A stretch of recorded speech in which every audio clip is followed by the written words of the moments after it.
오늘 여호수아서 2장 1절에서 7절 보셨는데요. 사실은 24절까지 전체 전장이다.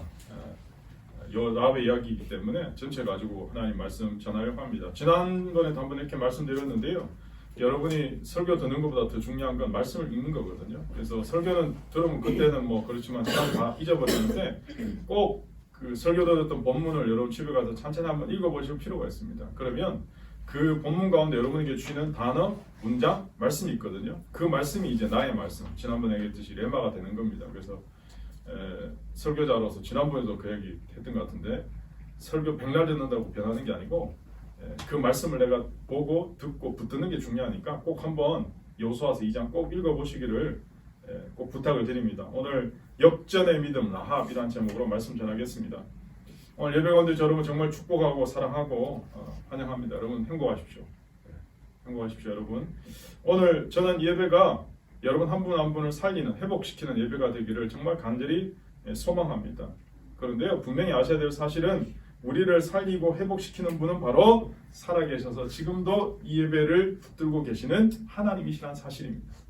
하나님 우리를 회복시킬 때 또 우리를 살릴 때 행복하게 할 때 목적이 있습니다. 그것은 바로 여러분 한 분 한 분을 세상 가운데 있는 삶의 자리에서 복의 통로로 쓰시고자 하는 목적이 있다는 거죠. 오늘 우리 한 사람만 그냥 나만 잘 되면 돼, 나만 잘 먹고 잘 사면 돼 라는 목적을 하나님 우리를 절대로 부르지 않았다는 거죠. 이스라엘 백성들이 요단을 건너 가나안에 들어가기 전에 정탐꾼을 보낸 일이 총 2번이나 있거든요. 모세 시대 때 가나안 땅을 정탐하기 위해서 12명 지파의 족장들을 보낸 적이 있습니다. 그 당시에 에브라임 지파의 여호수아, 유다 지파의 갈렙이 포함되어 있었습니다. 그때는 가나안 땅을 40일 동안 정탐하고 오는 게 대단히 쉬웠습니다. 왜냐하면 가나안 사람들이 이스라엘 백성들이 정탐하고 오는 것에 대해서 별로 심각하게 경계하지 않았습니다. 그러나 지금은 이제 요단을 건너서 여리고성 전투를 앞두고 있기 때문에 이스라엘을 바라보는 가나안 사람들의 태도가 그때하고는 완전히 180도 바뀌었습니다. 한마디로 그들은 두려워하고 있었고 철통 같은 경계를 하는 중에 있었습니다. 지금 여호수아는 시딤에서 이 수경지 가운데 시딤에서 2사람이 정탐꾼을 먼저 보냅니다. 근데 여러분 이 2사람 중에 나중에 기생 라합과 결혼한 살몬이 포함되어 있다는 거죠. 여러분 우리가 이 땅에 하나님의 백성으로 믿음을 가지고 살면 삶에 전혀 두려움이 없습니까?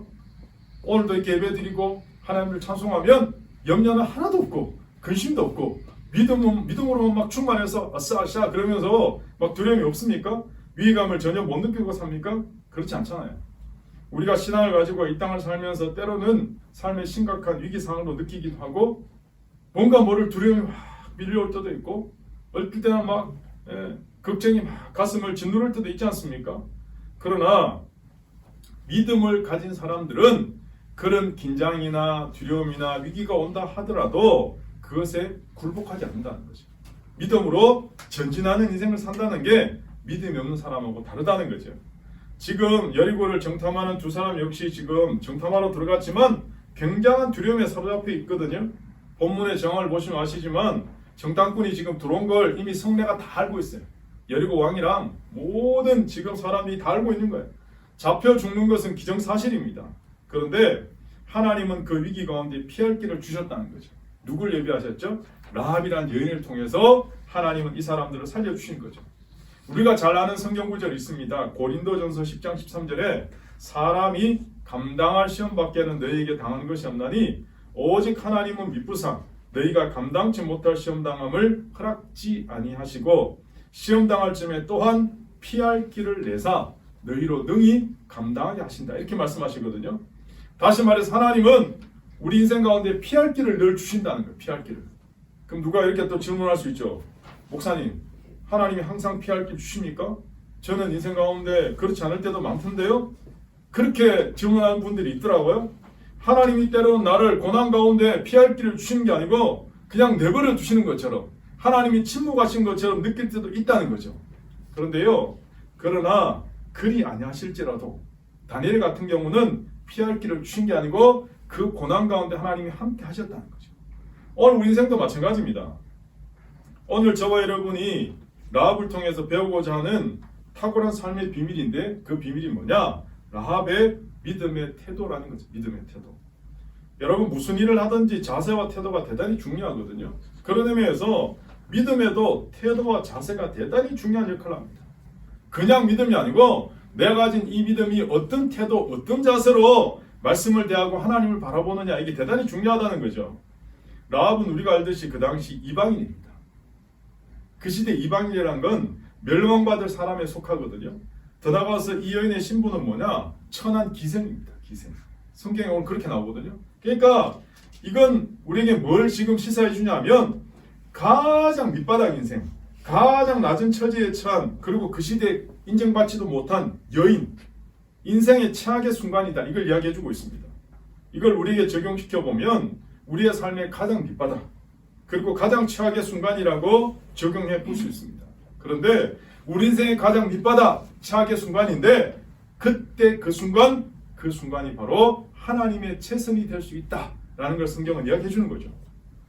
세상이 사용하는 말로 바꾸면 인생이 완전히 예수님 때문에 바뀐 거죠. 그럼 도대체 그 이유가 뭘까요? 첫 번째입니다. 라합은 흐릿한 복음을 들었지만 믿음을 가졌기 때문이죠. 라합이 오늘 이 엄청난 최악의 순간에 삶의 가장 밑바닥에서 살아나고 회복되고 하나님께서 보호하신 이유는 믿음을 가졌다. 믿음. 지금 라합은 명확한 복음을 선포받은 게 아니거든요. 오늘 저와 여러분처럼 예배를 통해서 성경도 읽고 제대로 된 하나님 말씀 듣고 예수님을 믿은 게 아니에요. 라합은 멀리서 그냥 들려오는 소문으로 하나님을 알게 됐어요. 소문으로. 근데 관심을 가지고 그 소문을 붙든 거예요. 흐릿했지만 그 기회를 놓치지 않고 붙들었던 거죠. 오늘 저와 여러분 성경 말씀 읽지 않았지만 8절부터 14절까지 24절까지가 라합 전체 이야기인데 제가 한번 잠깐 읽어드릴게요. 8절부터 이렇게 있습니다. 또 그들이 눕기 전에 라합이 지붕에 올라가서 그들에게 이르러 말하되 여호와께서 이 땅을 너희에게 주신 줄을 내가 아노라. 우리가 너희를 심히 두려워하고 이 땅 주민들이 다 너희 앞에서 간담이 농나니 이는 너희가 애굽에서 나올 때 여호와께서 너희 앞에서 홍해물을 마르게 하신 일과 너희가 요단 저쪽에 있는 아모리 사람의 두 왕 시온과 오게게 행한 일 곧 그들을 전멸시킨 일을 우리가 들었음이니라. 이제 고백합니다. 우리가 듣자 곧 마음이 녹았고 너희로 말미암아 사람이 정신을 잃었나니 너희의 하나님 여호와는 위로는 하늘에서도 아래로는 땅에서도 하나님이시니라. 라합이 이렇게 고백하는 거예요. 여러분, 이 대단한 고백 아닙니까? 오늘 여호수아 2장이요 라합이란 한 인물 전체 이야기를 다 하려고 있어요. 한 장 전체를. 여러분, 성경의 위대한 인물 중에 소개할 때 그냥 단 몇 줄, 한 줄 정도 나오는 인물도 대단히 많거든요. 근데 라합은 여호수아 2장 전체가 라합 이야기예요. 그만큼 성경은 라합의 믿음을 지금 엄청나게 크게 보고 있다는 거예요. 그리고 이 라합의 믿음을 통해 우리에게 도전해 주고 있다는 거죠. 지금 저는 우리의 현재 형편과 우리 자신과 라합을 좀 비교해 보자는 거죠. 오늘도 우리는 지금 매주일 말씀을 듣잖아요. 손만 뻗치면 성경 쉽게 구할 수 있고 성경 말씀 읽을 수 있잖아요. 말씀 들을 기회가 너무 많잖아요. 그런데 어떻습니까? 조금만 삶이 힘들어도 어려워도 낭망하고 쉽게 포기하려고 하잖아요. 자꾸 안 되는 쪽으로 생각하고 불평과 원망에 사로잡힌 게 우리 현실입니다. 그러나 라합은 명확하지도 않은 소문으로 복음을 들었는데 믿음이 생긴 거예요. 그런데요, 들은 것으로 그치지 않고 라합은 실천하는 거죠. 행동하는 거죠. 마치 로마서 10장 17절에 믿음은 들음에서 나고 들음은 그리스도의 말씀으로 말미암는 거죠. 그런데 그 흐릿한 복음, 흐릿한 하나님의 소문을 듣고 붙들고 행동한 거죠. 하나님의 구원 역사는 우리가 가진 조그만 믿음이라도 사용할 때, 순종할 때 여러분 역사합니다. 어제도 제가 어떤 분한테 글을 보내면서 이런 이야기 썼거든요. 사람이 사람을 만나면 역사가 일어나고 사람이 하나님을 만나면 기적이 일어납니다. 제가 누가 인용한 이야기를 제가 해드렸거든요. 여러분, 오늘도 마찬가지죠. 사람이 사람 만나면 역사가 일어나지만 예배는 사람이 하나님 만나는 거예요. 그래서 여러분, 예배 때 기적이 일어날 수밖에 없어요. 그게 오늘 이 순간이에요. 여러분, 마중물의 효과 아시죠? 그죠? 한 바가지 물로 그냥 더운 날 홀라당 내 목마른 목 축이면 끝나지만 그 한 바가지 물을 펌프에 집어넣고 이렇게 펌프질하면 어떻게 됩니까? 수많은 사람을 살릴 수 있는 물을 일으킬 수 있잖아요. 오늘 신약에서 여호수아와 같은 역할을 하는 서신을 꼽으라 그러면 사도행전이거든요. 구약의 여호수아서나 신약의 사도행전의 두 책의 공통점은 뭐냐? 하나님 허락하신 복음을 붙들고 믿음으로 전진하는, 행동하는 이야기라는 거죠. 여러분, 사도행전 영어로 액츠 아닙니까? 액츠. 다시 말해서 역동적인 복음을 전하는 생생한 살아있는 간증, 이야기, 삶의 행동, 실천, 그게 바로 사도행전입니다. 우리가 보통 성경을 묵상한다 할 때 이 묵상이라는 단어가 메디테이션이거든요. 메디테이션. 이 메디테이션이란 말이 원래 어근이 메디슨입니다. 메디슨. 다시 말해서 메디슨의 말은 약이거든. 약. 성경을 잘 메디테이션 묵상하면 다시 말해서 약이 된다는 거야. 약이. 여러분, 그래서 우리가 우리 자신을 묵상하면 비참해집니다. 믿음의 제1법칙은 바라봄의 법칙이거든요. 히브리서 12장 2절에 분명히 말씀하셨어요. 믿음의 주여 또 온전케 하시는 예수 그리스도를 바라보라 그랬죠. 근데 우리 자꾸 우리 자신을 바라보니까, 우리 자신을 자꾸 묵상하니까 내 꼬라지가 이게 먹고 절망에 빠지든지, 아니면 거울아 세상에서 누가 제일 예쁘냐 그러면서 그냥 나라시시는 빠지든지, 우리 자신을 대부분 묵상할수록 절망하고 암울해지는 거예요. 그래서 우리는 하나님 말씀을 묵상해야 돼요. 말씀을 잘 묵상하면 해결책이 생깁니다. 왜? 말씀을 묵상하는 것이 우리 인생의 약이 되기 때문에 그렇습니다. 여러분, 그래서 성경에서 성경 말씀을 약이 되니까 구약, 신약 그렇게 이야기하는 거야. 약이 된다고. 제가 약을 하나 준비했거든요. 세계 최고의 감기약. 보이십니까? 세계 최고의 감기약. 네. 그리고 뒤에는 효과 절대 보장, 메이드 인 헤븐. 이게 세계 최고의 감기약입니다. 어떤 감기 걸렸든지 이 약만 먹으면 나아요. 제가 무슨 돌팔이도 아니고 이상한 그런 것 같은데, 이런 약이 있다고 이제 가정하는 거예요 지금. 유튜브 설교할 때 써먹는 방법인데, 어른들 옛날에 제가 아동부 할 때 써먹던 방법입니다. 이게 여러분 세계 최고의 감기약이라고 생각해봐요. 내가 지금 감기 걸렸어요. 그럼 어떻게 해야 돼요? 약 먹어야 되죠. 아무리 세계 최고의 감기약이 있어도 내가 이 약 안 먹으면 나 아무 상관이 없는 거예요 사실은. 그런 거 아닙니까 여러분? 그러다 면서 오늘 하나님 말씀이 살아있다, 운동력이 있다, 하나님 말씀 붙들면 내 인생이 변화된다 그러는데 그 말씀을 먹어야 되잖아요. 받아야 되잖아요. 근데 말씀하고 아무 상관이 없이 살면 어떡해요? 똑같은 거죠. 감기약 안 먹는 건 똑같은 거예요. 오늘 동일한 하나님 말씀을 들었는데 어떤 분은 삶의 위기에서 살아나는 분이 있고 회복되는 분이 있고, 어떤 분은 그저 지나가는 말씀으로 그냥 별 반응 없이 들으니까 유두구 같은 청년은요 졸다가 3층에서 떨어진 거예요. 그냥 아무 생각이 들으니까. 오늘 성경의 이 주인공인 라합은 어떤 것보다 하나님 말씀, 손으로 들려오는 그 말씀을 붙들었다는 거예요. 사랑하는 여러분, 말씀을 붙드시길 축복합니다. 말씀을 읽으시길 축복합니다. 말씀을 암송하시길 축복합니다. 왜요? 놀라운 일이 생깁니다. 놀라운 일이 생깁니다. 말씀 읽으세요. 알죠? 여러분, 혹시 하나님 앞에 말씀을 받지 못한 분들이 있다면 평생 붙들어야 될 하나님 말씀을 구하십시오. 하나님, 내가 일평생 붙들어야 될 말씀 하나 주세요. 그래서 위기 때마다, 환난 때마다 그 말씀 붙들고 기도하면 돼요. 오늘 제가 이제 항상 교회 올 때마다 극동방송 들으면 원천 침례교회 김효성 목사님 설교가 항상 나오거든요. 그 시간대. 그럼 이제 그 설교가 나오면 이제 교회 올 때가 다 됐구나. 딱 이제 10시 28분 정도 되면 딱 설교가 딱 나오거든요. 근데 오늘 원천 침례교회 목사님이 하신 말씀 중에 중요한 게 뭐냐? 말씀을 그냥 붙들어야 되는데, 말씀을 붙들고 하나님 앞에 나갈 때 승리가 있다. 그 이야기를 계속 하시는 거예요. 그러면서 예수님께서 광야에서 40일 동안 금식하시면서 사탄한테 유혹받았을 때 예수님이 성경 말씀을 인용하셨다. 성경 말씀. 예수님이 다른 방법 쓰신 게 아니고 말씀을 인용하셨다. 말씀. 오늘 우리도 하나님 말씀 붙들면 이와 같은 놀라운 인생 위기에 승리할 수 있다. 그 얘기 이제 다 못 들었지만 그 얘기를 하시더라고요. 저는 오늘 여러분에게 그렇게 한번 권면해 드리고 싶습니다. 인생의 어떤 위기나 환난이나 문제가 왔을 때 하나님 말씀 붙드실 수 있기를 축복합니다. 말씀 붙들고 승리하시길 바랍니다. 그럼요, 도대체 말씀을 붙든다는 게 도대체 뭐지? 우리가 말씀을 붙든다는 게 구체적으로 뭘까요? 오늘 라합의 믿음이 이렇게 탁월한 이유는 말씀을 붙들었는데 그 말씀을 붙들었다는 건 그 말씀에 대한 대가를 치렀다는 거예요. 말씀에 대한 대가를 치렀다는 건 희생을 의미해요. 헌신을 말해요. 여러분, 우리가 성경상에서요 하나님 말씀을 너무 잘 알아요. 그냥 딸딸딸딸 눈 감고 그냥 창세기, 출애굽기, 막 신명기 다 외워요. 그 사람이 누군지 아십니까? 예수님 시대 때 바리새인들이에요. 성경 박사예요. 성경 박사. 구약부터 줄줄줄 외웁니다. 너무 잘 알아요. 그런데 삶에는 아무런 효과가 없어요. 그렇게 성경을 줄줄 외우는데 왜 그런지 아십니까?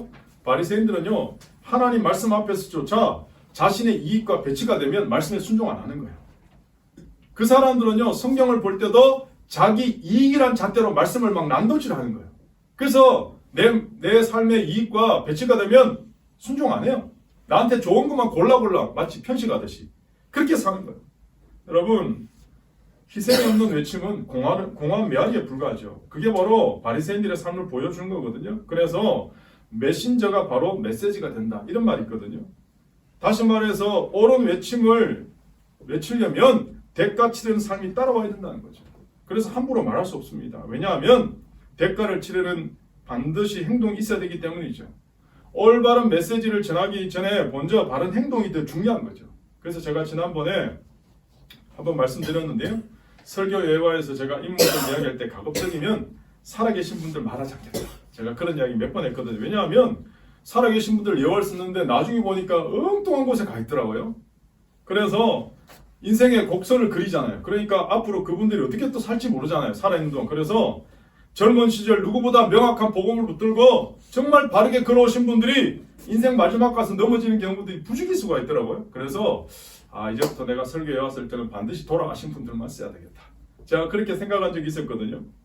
예전에 한참 신앙 논쟁에 불이 붙었던 논쟁 중에 믿음이 먼저냐 행동이 먼저냐 이거 가지고 우리 교회에서 많이 싸웠거든요. 다시 말해서 로마서가 먼저냐 야고보서가 먼저냐 막 이렇게 싸웠거든요.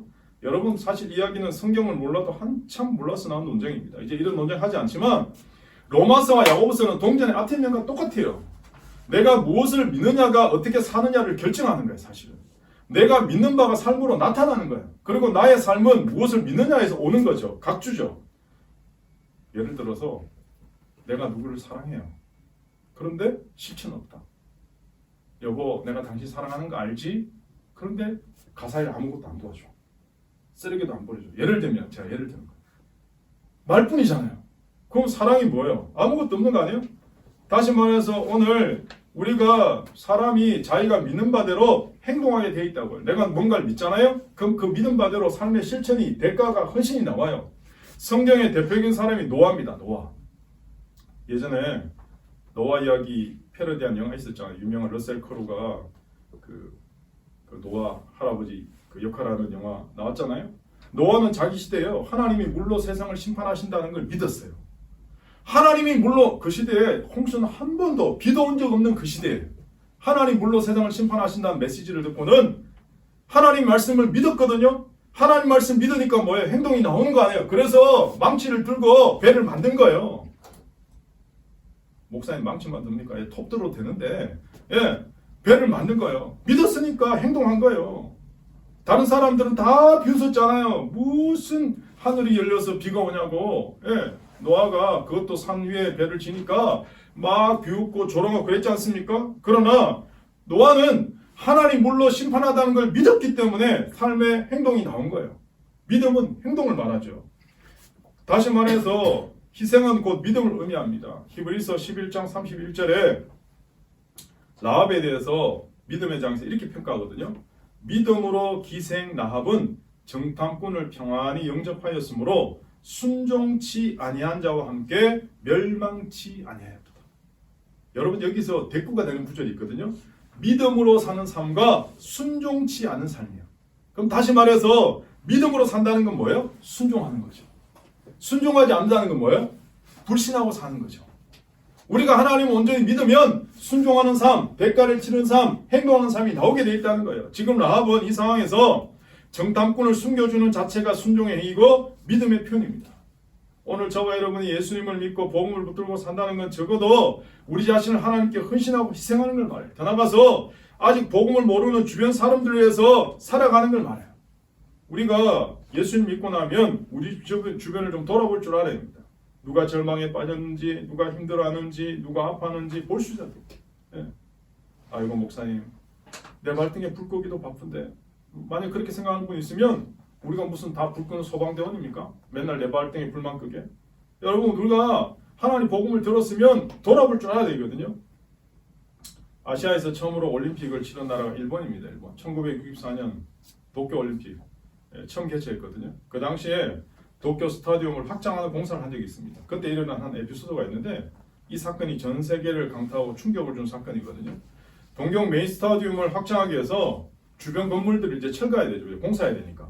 근데 낡은 건물도 철거해야 되지만 얼마 되지 않은 집들도 다 어쩔 수 없이 철거해야 되는 중에 있었거든요.